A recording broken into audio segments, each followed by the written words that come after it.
Soy Martín Schafferstein. Soy psicólogo y esto es Conectados. Salud mental y adolescencia.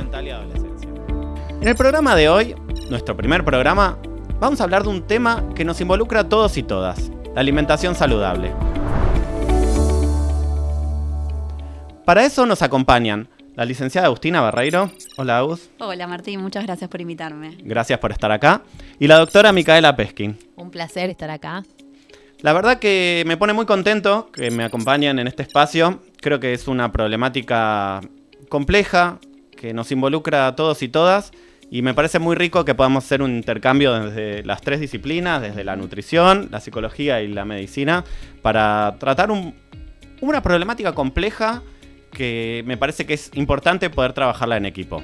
Te quiero hacer una pregunta en función de la nutrición específicamente, sí. Que es: ¿qué comemos cuando comemos? Cuando uno busca hacer una alimentación saludable y completa, tiene que buscar incorporar nutrientes que el cuerpo no tiene la capacidad de fabricar. Están los macronutrientes, donde están las proteínas, las grasas, los hidratos de carbono, y los micronutrientes, donde están las vitaminas y los minerales.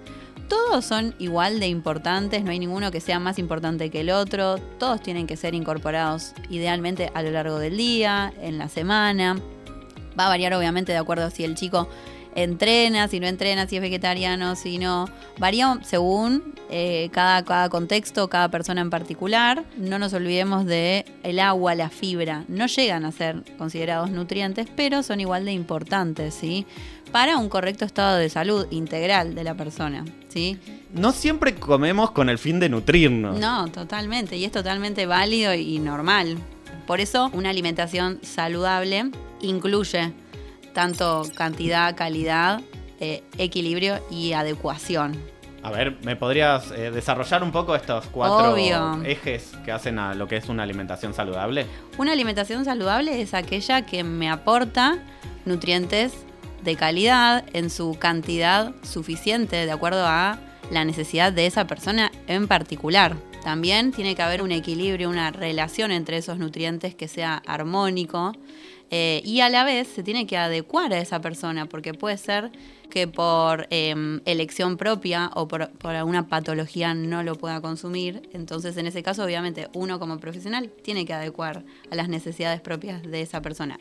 Por lo cual podemos decir que no existe una dieta universal, ¿sí? Está bueno esto que decís. Y me resuena una palabra que vos dijiste hace un ratito, de equilibrio, ¿no? Buscar también complementar todos estos ejes y llevarlos también a mejorar nuestra calidad de vida y nuestra nutrición, que me parece que es bastante importante. Mica, ¿vos pensás que alguno de estos ejes, la calidad, la cantidad, la armonía o la adecuación, es más difícil de cumplir en la adolescencia? Y bueno, la época, ¿no?, de la adolescencia es una época de mucha demanda. El cuerpo está creciendo constantemente. Ellos están también en constante desafío, intentándose descubrir. Así que vemos un niño que era hace 10 días era un niño, y ahora el cuerpo cambió y sus emociones cambiaron, y está intentando encontrarse en ese vaivén de emociones, y obviamente hay una cantidad que empieza a ser demandada por parte de su cuerpo. Entonces, a veces encontrar la calidad en la cantidad es muy difícil, y ellos agarran lo primero que encuentran, ¿no? Porque hay una demanda constante y a veces no saben qué seleccionar. Entonces, a veces es muy difícil encontrar ese equilibrio tan deseado. Sobre todo en una etapa de crecimiento y desarrollo como lo es la adolescencia. No, seguro. Creo que es una etapa de gran desafío, donde es muy importante estar, bueno, como bien decimos, conectados, ¿no?, con ellos, conectados nosotros como padres y también como profesionales. Donde también empiezan a tener ellos más independencia en las elecciones de los alimentos, porque están más tiempo solos. También estos 4 ejes que traía el doctor Pedro Escudero, de las 4 leyes fundamentales. De las 4 leyes fundamentales de la alimentación saludable, creo que funcionan desde una perspectiva también sistémica, ¿no? Como es un todo. Es muy difícil cumplir con todas ellas si hay alguna que está fallando. Y me parece que en esa línea también es importante trabajar, porque modificando por ahí algo de la calidad de los alimentos, también se puede trabajar sobre la cantidad, la armonía, ¿no? Y así viceversa, ¿no? Total, y también es muy importante indagar lo que uno puede también captar del paciente o del consultante o de su familia. Es importante estar informado a la hora de planificar comidas o brindar un plan alimentario para esa persona, porque si uno no tiene esa información en la cual se va a basar, vos podés darle un plan súper nutritivo, completo, balanceado, pero si no aplica para lo que esa persona hace, o lo que decía Mica, que es totalmente normal que un chico no desayune, o saltee el desayuno, o no haga las 4 comidas perfectamente, hay que buscar llevarlo a lo mejor posible, adaptado para esa persona, para ese niño, para ese adolescente o ese adulto. Para poder incorporar realmente toda esta dieta balanceada, me parece que también hay algo ahí de nuestras rutinas, de nuestra organización, que creo que ese es uno de los primeros hábitos saludables, ¿no? Tener una rutina más organizada, tanto de comidas como de descanso, de sueño. ¿Ustedes qué hábitos saludables consideran que son importantes para tener un estilo de vida más saludable para los adolescentes de hoy en día? ¿Qué pueden recomendar al respecto? A ver, la alimentación claramente es un tema fundamental, pero los adolescentes, se me vienen varios, ¿no?, a la cabeza. El sueño es un tema muy, muy importante y de mucho conflicto en la familia, ¿no? Porque llega el pibe adolescente, ¿no?, que está con el celular y que se acuesta a cualquier hora y que se levanta a las 7 menos cuarto porque tiene que llegar al colegio, y siempre el padre dice, está cansado, y lo noto cansado, y esa es una pregunta muy frecuente, ¿no?, del consultorio. Y el adolescente en el sueño, que es un hábito que es muy difícil de corregir porque tienen lo que se llama el ritmo circadiano, ¿no? Su cerebro está como descompaginado a un ritmo distinto que el resto de los seres humanos, ¿no? En vez de dormirse a las 8 o 9 de la noche, donde se empieza en realidad a secretar la melatonina en la gente adulta, que como tiene ese pico empieza a las 10 de la noche, en los adolescentes empieza recién a secretarse a las 11. Así que imagínense, el pico de melatonina aparece a las 12 de la noche. Esto hace que tarden un montón en dormirse, que se duerman más tarde y que tengan todos los días deuda de sueño. Porque los adolescentes, como lo mismo que los prepúberes y anterior, los más infantes, necesitan 9 horas para dormir. ¿Y qué adolescente duerme 9 horas? No conozco ni uno. Entonces, llega después del colegio, se hace siestas larguísimas y es un ciclo que no termina de resolver. Entonces, el hábito del sueño me parece un hábito fundamental que es muy difícil de corregir, pero es fundamental porque es el reseteo del cerebro, ¿no? Para poder aplicar todo el resto de las cosas necesitamos poder descansar bien. Yo creo que el descanso es uno de los puntos. Está muy bueno esto que traes, porque son cosas que yo, por ejemplo, no sabía. Esto del ritmo circadiano. Sí, ritmo circadiano, sí. Es la verdad que no lo sabía y es motivo muchas veces de discusiones en la casa, porque, bueno, apagar ya la luz, andar a dormir, como que genera ciertas discusiones, y hay procesos internos que por ahí desconocemos, y que está bueno también que las familias estén al tanto. Y sumale ahora todo este predominio de pantallas, del uso del celular, de videojuegos, que también genera una hiperestimulación y que hace que también sea más difícil conciliar el sueño. Si vos me dirías, Mica, ¿qué puedo hacer como madre, como padre, para poder corregir? No dejarlos dormir hasta las 12, como máximo 2 horas de diferencia, porque si no, se desarticula. Y cuando se hacen siestas, como máximo 40 minutos, no las 2 horas y media de siestas del turno mañana, que toda la tarde se la pasó durmiendo. Claro. También en esta línea me parece que está bueno lo que es la actividad física, que me parece que puede ayudar a que los pibes y las pibas estén más cansados, que gasten más energía, que hagan actividades con pares, bueno, un montón de cosas. Bien. Y que favorecen también el descanso y la buena alimentación también, y la hidratación. Un poco lo que hablábamos antes de armar esta charla, ¿no? Que muchas veces los hábitos saludables generan otros hábitos saludables. Sí, es así.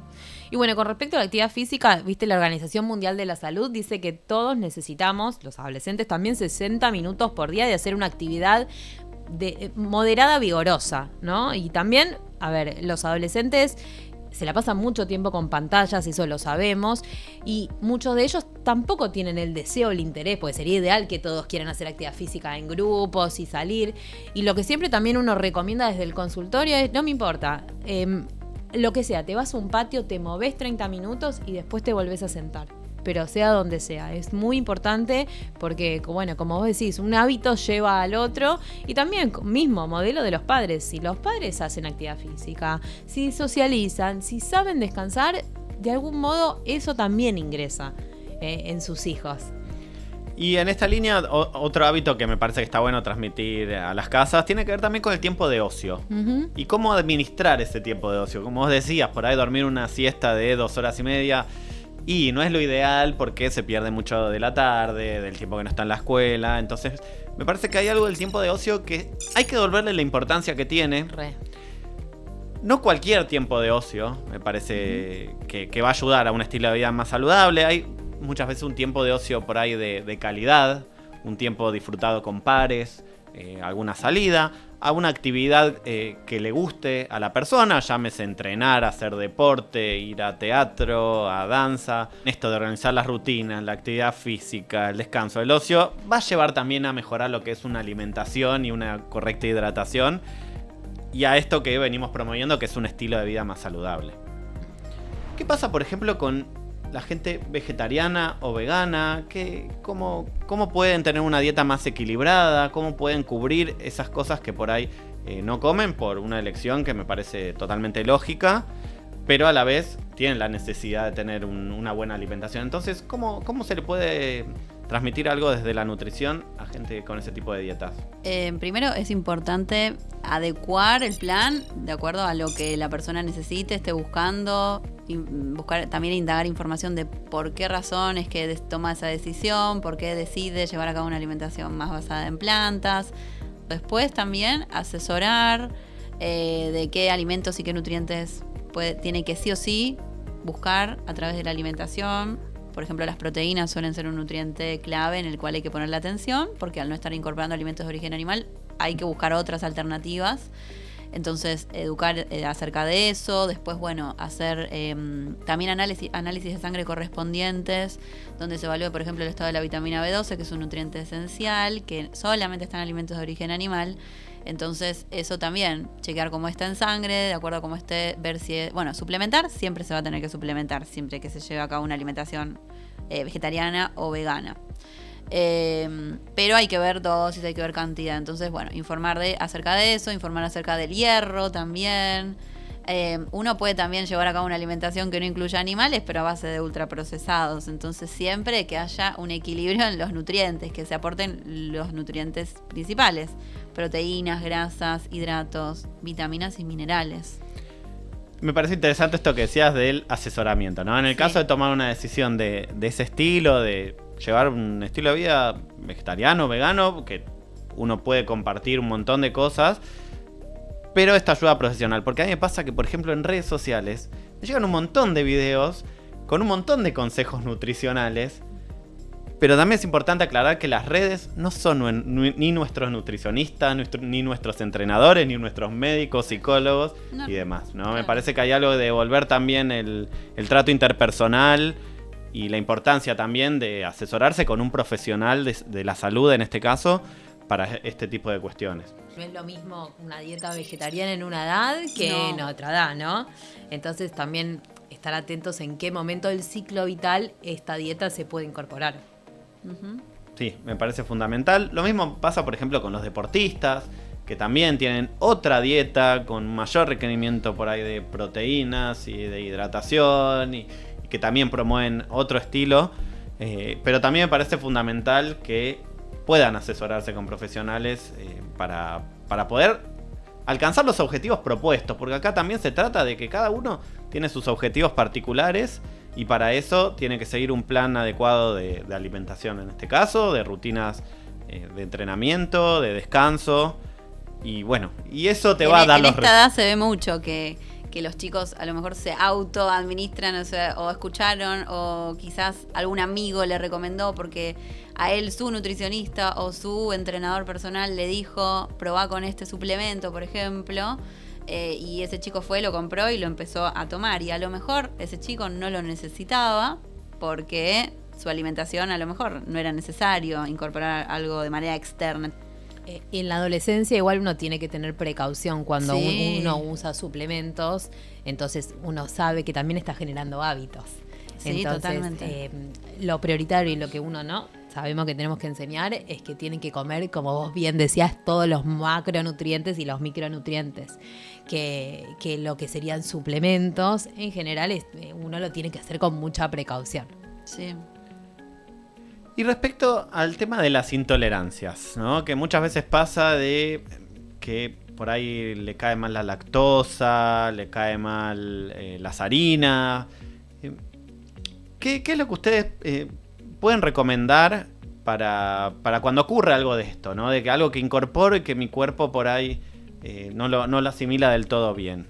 A ver, uno tiene que estar siempre atentos, ¿no? Cuando hacemos un cambio de dieta, cuando estamos comiendo distintos tipos de alimentos al que estamos acostumbrando, ver que no tengamos alguno de los síntomas que nos llamen la atención y nos hagan, bueno, reevaluar un poco nuestra ingesta, ¿no? ¿Y qué significa estos síntomas? Que no tengamos más vómitos, más distensión de la panza después de comer, ¿viste? No tengamos diarrea o descenso de peso. Entonces uno cuando hace cambios de dieta, como siempre decimos, hay que estar bien asesorado y si hay algo que nos esté llamando la atención o está predominando alguno de estos síntomas, es muy importante consultar. Hay que escuchar al cuerpo. Hay que escuchar al cuerpo. Siempre nos habla el cuerpo, ¿no? Y las cosas que no lo podemos decir, el cuerpo también nos habla.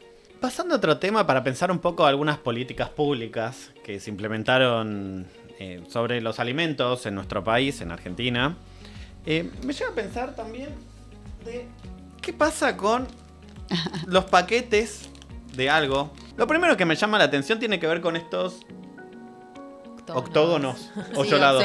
Sí. Octógonos que tiene un paquete. Por ejemplo, este dice exceso en azúcares, exceso en grasas totales, exceso en grasas saturadas, exceso en calorías.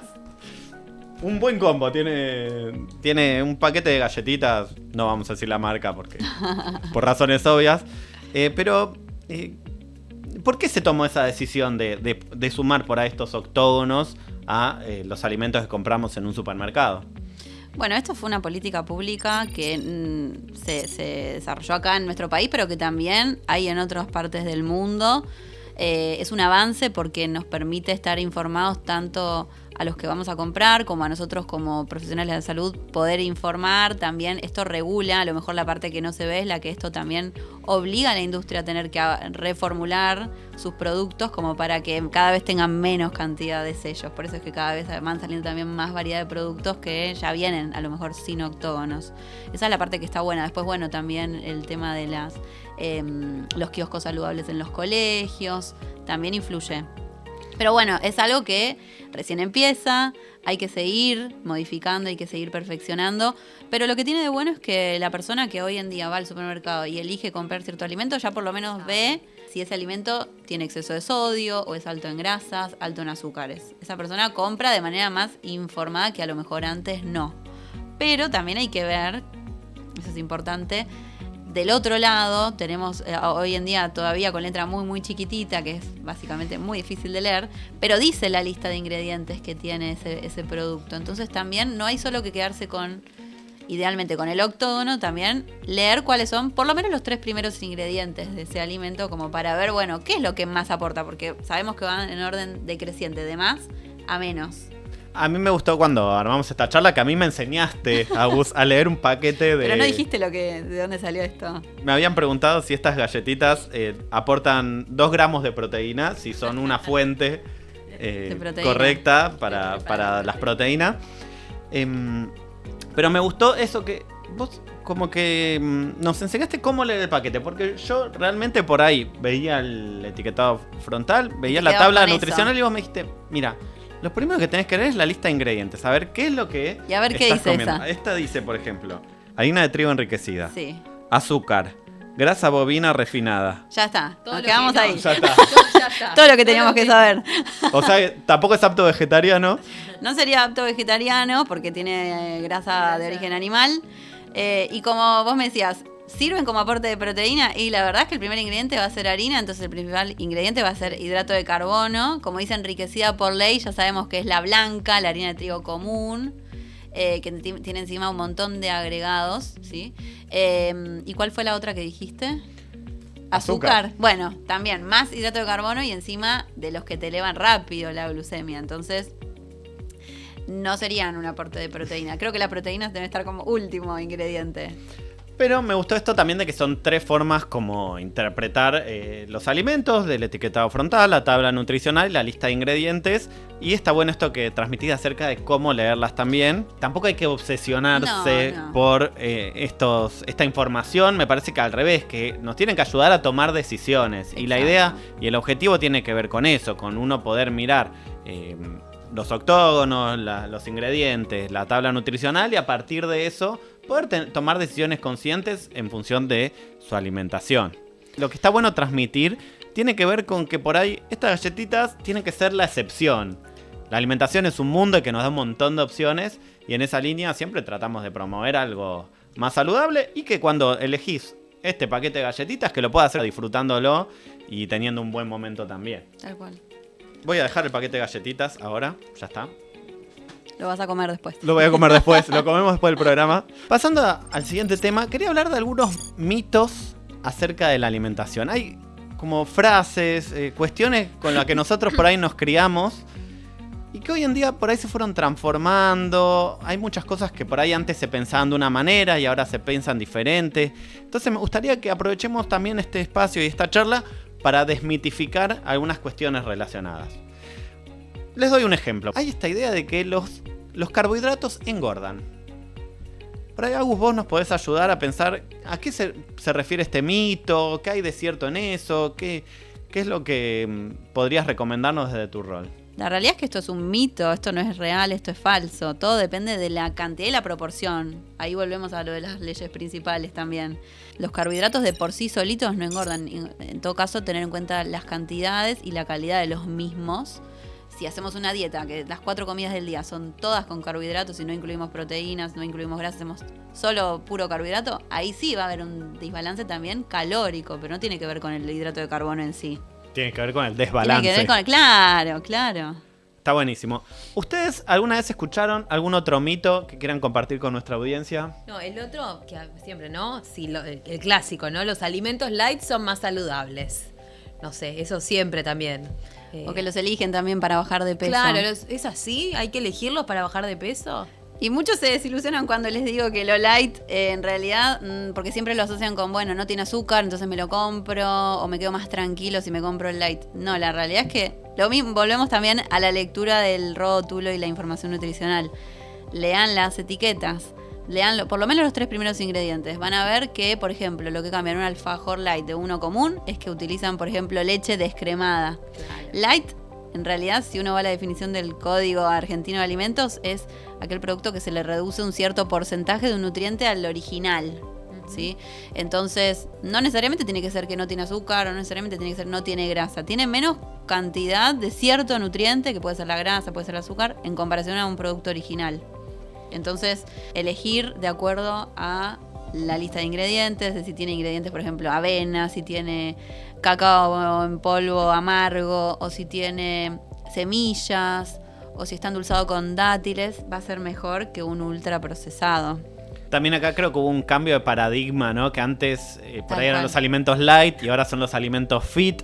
Y en esto que hablamos también de la información que traen los alimentos, por ahí priorizar la nutrición y la calidad de los alimentos y un estilo más saludable a las cantidades de calorías de por sí, ¿no? Que eso la verdad que puede dar una información de algo, pero me parece que no es suficiente para pensar en lo mejor para nuestra alimentación.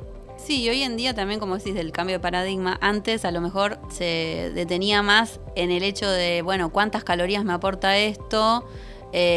O cuántas, sí, en realidad no iba tanto a la calidad de ese nutriente, era más cuantitativo, hoy es más cualitativo. Sí. Dependiendo también del objetivo, si hay que bajar o subir, por ejemplo, de peso o adecuar alguna patología, pero antes era a lo mejor llegar a cierta cantidad de calorías sin importar a expensas de qué. Podía ser todo azúcar o podía ser todo grasa, pero no importa, están las calorías que mi cuerpo necesita de ese día.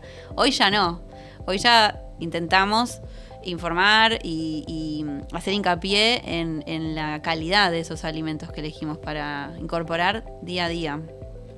¿Vos, Agus, tenés algún mito también que nos puedas compartir?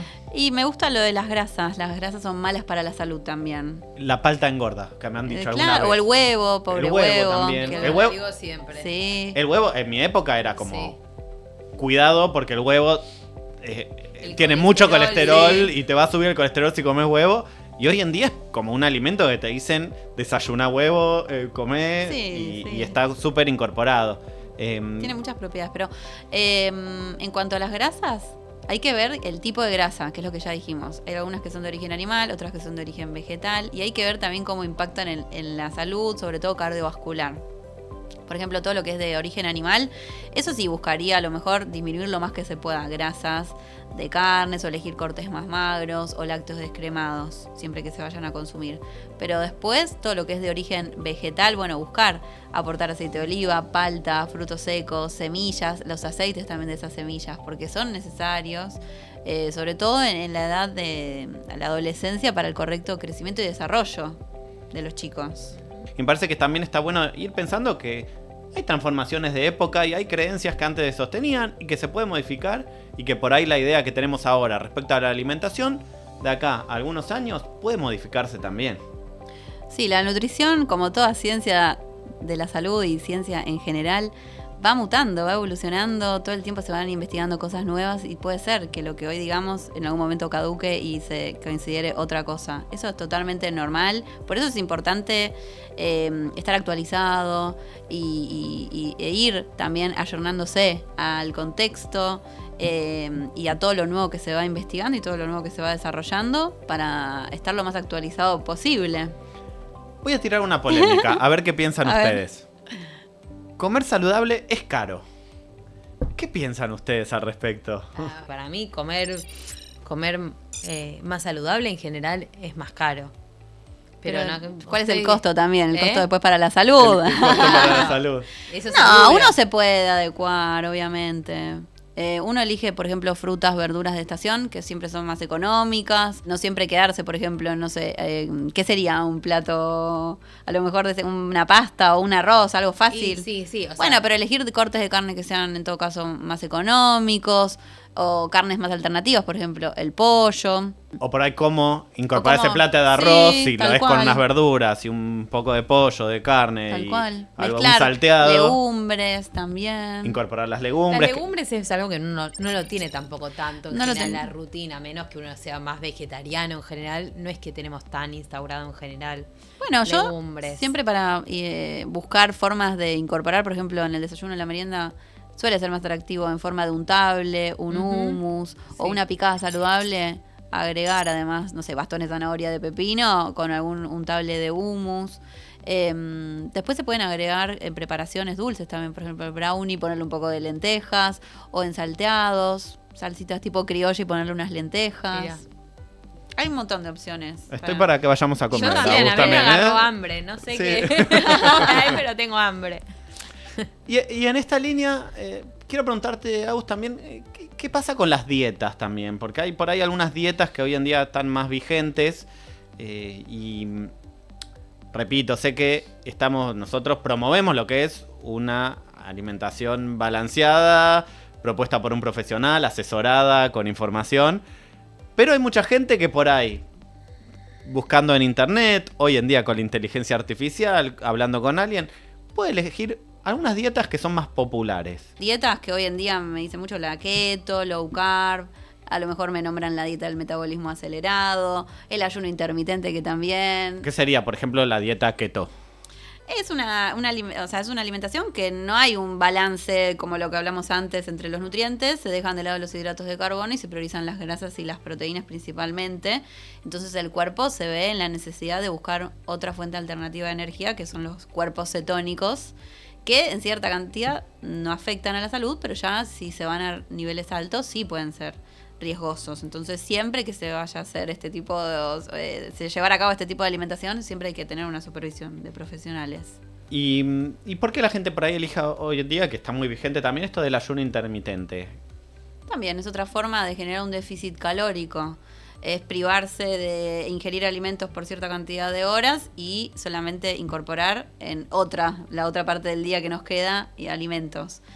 Que también lo que yo siempre digo en esos casos es, bueno, elegís hacer el ayuno, pero ¿qué alimentos incorporás en las horas que incorporás alimentos? Porque no es lo mismo comer alimentos de calidad que comer chatarra o alimentos que no nos estén nutriendo realmente. Entonces pasa lo mismo de antes, me lleno con calorías, pero no importa a base de qué, no, sí es importante. La realidad es que muchos los que implementan este tipo de dietas o de formas de alimentarse, lo hacen porque buscan alguna solución rápida para algún objetivo en particular, pero que ya sabemos no es sostenible a largo plazo, es más para el corto plazo. Volviendo a los adolescentes, en general recomendamos no hacer el ayuno intermitente, porque hay una demanda corporal de energía constante. Entonces está bien si uno está asesorado en cierto momento, ya cuando dentro de la familia alguien lo quiere hacer, pero no es una dieta que los adolescentes puedan tomar. Y desde nuestro lugar me parece que estamos promoviendo una dieta balanceada. Absolutamente. Antes que una dieta restrictiva. Sí, y que no funciona a largo plazo, como bien decía Agus. O sea, tenemos que aprender a comer bien, no dejar de darnos los gustos, pero aprender a comer bien. Tampoco hay que buscar soluciones rápidas. No. Todo cambio real y que tiene impacto en nuestra salud Requiere esfuerzo. Requiere esfuerzo y requiere de tiempo, requiere de constancia. Y ahí es donde vamos a lograr sostenerlo a largo plazo. Uh-huh. Y eso va a impactar positivamente en nuestra salud en general. Entonces, nada mejor que hacer algo que sea individualizado, personalizado y que sea cambiar hábitos que logramos sostener. Aparte, la adolescencia es una edad clave para ya... yo siempre les digo, ustedes son jóvenes, aprovechen desde ahora adquirir esos hábitos que lo van a sostener después toda su vida. Es más fácil incorporar estos hábitos cuando uno es más chico que cuando uno ya es más grande también. Está bueno esto que decís. ¿Cómo piensan que también nuestro estado de ánimo puede influir en nuestra alimentación? Bueno, vos como psicólogo también lo sabrás más que yo, ¿no? El vínculo que se genera a través de la alimentación es muy fuerte. Es una forma de conectarnos con el otro, es una forma de expresarnos y en la adolescencia muchas veces es una forma de expresar emociones que las tenemos acá atragantadas, mal dicho y de pronto con la alimentación, pero que nos cuesta decirlos. Entonces muchas veces nuestra forma de alimentarnos hay que saber interpretarla. Si hay algo más allá de ese alimento que nos quiera decir nuestro hijo o hija adolescente. Es una actividad pulsional ligada a nuestras primeras experiencias de satisfacción y por ende hay mucho de placer depositado en el comer. Sí. Más allá de la nutrición misma. Obvio. Por eso hablamos desde un principio que la alimentación, el hecho alimentario de por sí es algo muy complejo, así como todos lo somos, los humanos. Está bueno la alimentación como un espacio también social, de encuentro, desde ese lugar. Pero también hay que ser cuidadosos porque también puede ser un indicador de que por ahí no estamos bien. Si uno come, por ejemplo, por aburrimiento, por ansiedad, o al revés, porque te sentís mal y dejás de comer. Entonces también me parece que está muy vinculado a lo que es nuestro estado de ánimo, la forma en que nos alimentamos. Bien, sí, eso es así. También no utilizar, a veces cuando también son más chicos, si no comes eso, no te voy a dejar, no sé, hacer otra cosa, ¿no? Ni como premio, ni como castigo, que a veces usamos a los alimentos en roles que no les corresponden a los pobres alimentos. Tal cual, fomentar desde casa, enseñar con el ejemplo a elegir alimentos, que está bueno también cada tanto darse algún gusto con algún ultraprocesado, algo que no esté dentro de una dieta equilibrada, pero bueno, ofrecer siempre alimentos de calidad desde casa. En esa línea de la alimentación también, ligada a nuestras primeras experiencias de satisfacción y a una forma de placer más pulsional y más propia de nuestro inconsciente muchas veces, la relación a veces que tenemos con la comida puede llegar a tener algún desorden, algún vínculo más patológico, los que nos lleva a pensar los desórdenes de conducta alimentaria.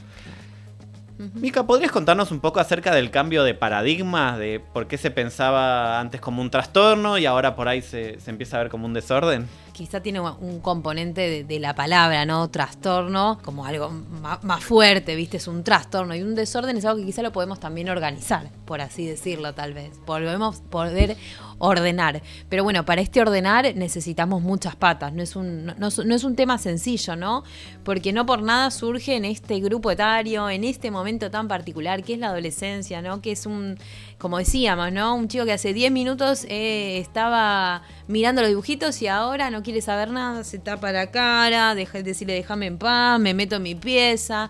Es un chico que está cambiando mucho, muy rápidamente, tanto a nivel físico como a nivel social, como a nivel emocional.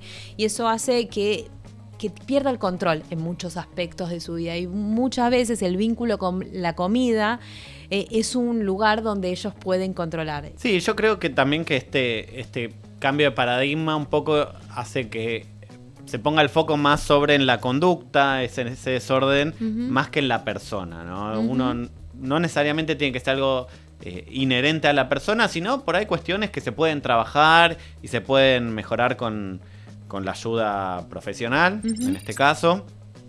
Como vos decías, los desórdenes de conducta alimentaria tienen que ver con un vínculo patológico con el peso, con la comida, con la imagen corporal, y son multicausales. Sí. Hay varios factores que lo desencadenan, desde lo biológico, lo psicológico individual, lo social y lo ambiental mismo. Entonces también es necesario ese abordaje interdisciplinario con un equipo médico, psicológico, nutricionista y un trabajo también en conjunto junto con las personas, con sus familias.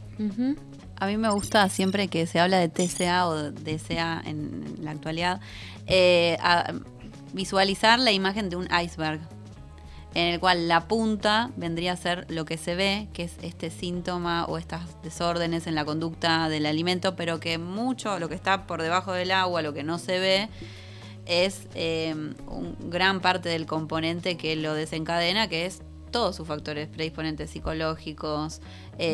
Y hay que también, obviamente, abordar la condición desde eso, no solamente enfocarse en lo alimentario y pedirle que coma o que esté en peso adecuado, sino, bueno, hacer las derivaciones correspondientes, hacer nosotros como profesionales un trabajo en equipo donde haya un diálogo y una conexión entre los profesionales para abordar a la persona de la mejor manera posible. Obvio.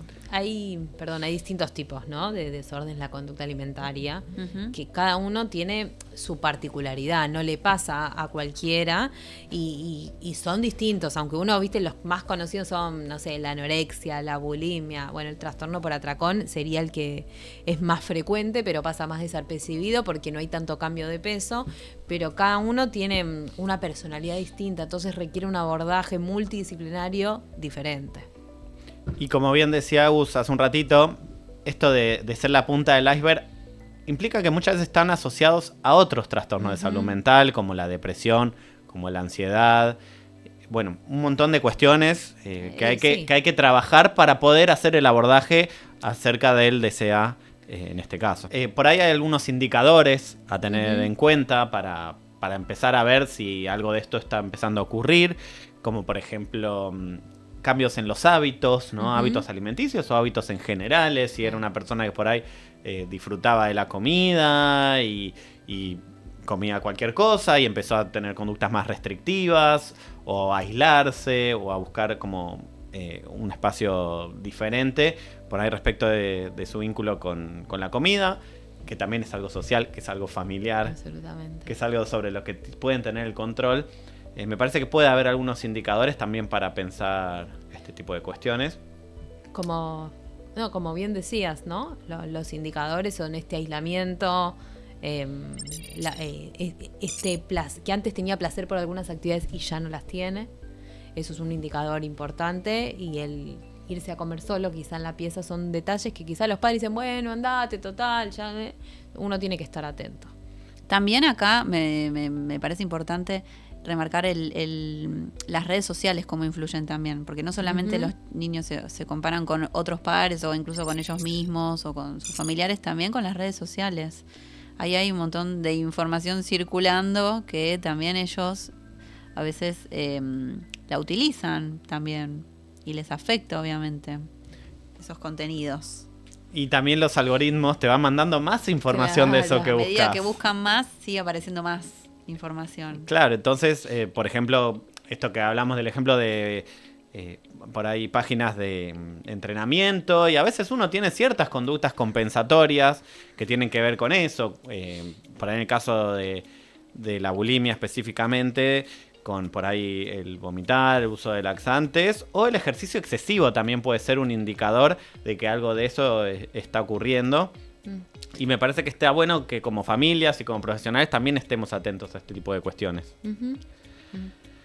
Y otro punto también para pensar en esta línea tiene que ver con la culpa, ¿no? Que muchas veces comemos con culpa y no tanto con placer, y por ahí hay que modificar algo de eso, ¿no? Hay que devolverle el compartir en familia, que por ahí la cena sea un momento para estar todos juntos, algo placentero. Por ahí que no haya una asociación positiva al momento de comer con algo bueno, un momento de estar en contacto con los demás. Yo siempre hago hincapié en no usar pantallas, a lo mejor dejar de lado todos los dispositivos, como para conectar realmente y que sea un momento bueno, que a lo mejor no sean comentarios a lo mejor negativos en ese momento, porque si no ya el chico empieza a asociar ese momento con algo malo, algo que no está tan bueno, deja de disfrutar. Sí, está muy bien. Y me parece que está bueno también priorizar la salud por sobre lo estético. Totalmente. ¿No? Porque muchas veces, como decías en las redes, nos dan ciertos ideales de belleza y todos nos mostramos como de cierta manera que por ahí no es como somos verdaderamente. Y también me parece que está bueno que tengamos conciencia de qué es lo que nos muestran. Porque a veces son ideales que son difíciles de cumplir y ustedes saben que, o como mi rol de psicólogo también lo indica, que ese ideal al que aspiramos es muy difícil de lograr. Y el espejo nos manda una imagen distorsionada de nosotros mismos. Entonces me parece que está bueno también estar cerca de los seres queridos, escuchar. Escuchar me parece que es fundamental en este caso, de poder también decir lo que nos pasa.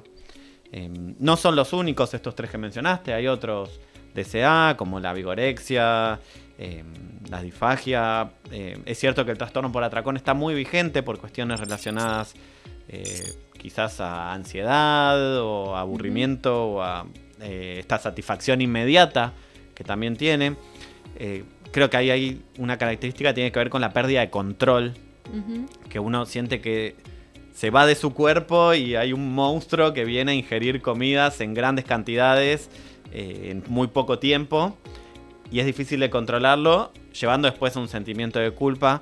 Me parece que también está bueno estar atentos, sobre todo pensando en nuestros seres queridos y en cómo ayudar al otro a este tipo de conductas.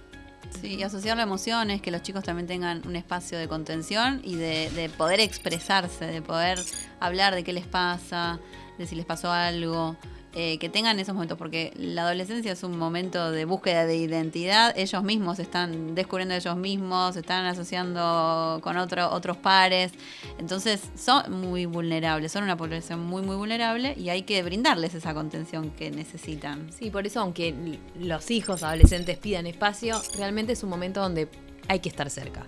Sí. Que cuando ellos piden espacio es el momento justo para estar atentos a estas cosas. Mismo a veces hay chicos que piden ir a terapia o que escuchan o quiero ir al nutricionista y está buenísimo. Hay que brindarles también esos espacios que ellos piden como para que tengan información de profesionales en cada temática. Por eso en esa línea estamos ya con lo que son las recomendaciones para familias, para jóvenes, y me parece que la comunicación también es fundamental, la escucha, el estar atento también a lo que le pasa al otro. A veces, cuando uno por ahí tiene que ocultar algunas cosas o mentir en algunas otras cuestiones, me parece que es como una señal de alerta para uno mismo, decir, bueno, hay algo acá que por ahí no está bueno dentro de esto y que me está pasando y que está bien poder conversarlo con mi familia o con un profesional interviniente, en este caso. El trabajo interdisciplinario, como estamos acá reunidos, me parece fundamental, en conjunto con pibes y pibas, con sus familias, con un médico, una nutricionista, un psicólogo, a veces con un psiquiatra también, o con un montón de profesionales, que la verdad que estamos en un país lleno de profesionales muy capaces, que trabajan día a día para la salud de nuestros chicos y chicas. Les agradezco profundamente por este espacio, por acompañarme en este primer programa de Conectados, Salud Mental y Adolescencia. Un placer Bueno, haber estado acá, me encantó. Muchas gracias a ambas y los esperamos en nuestro próximo programa. Esto es Conectados, Salud Mental y Adolescencia.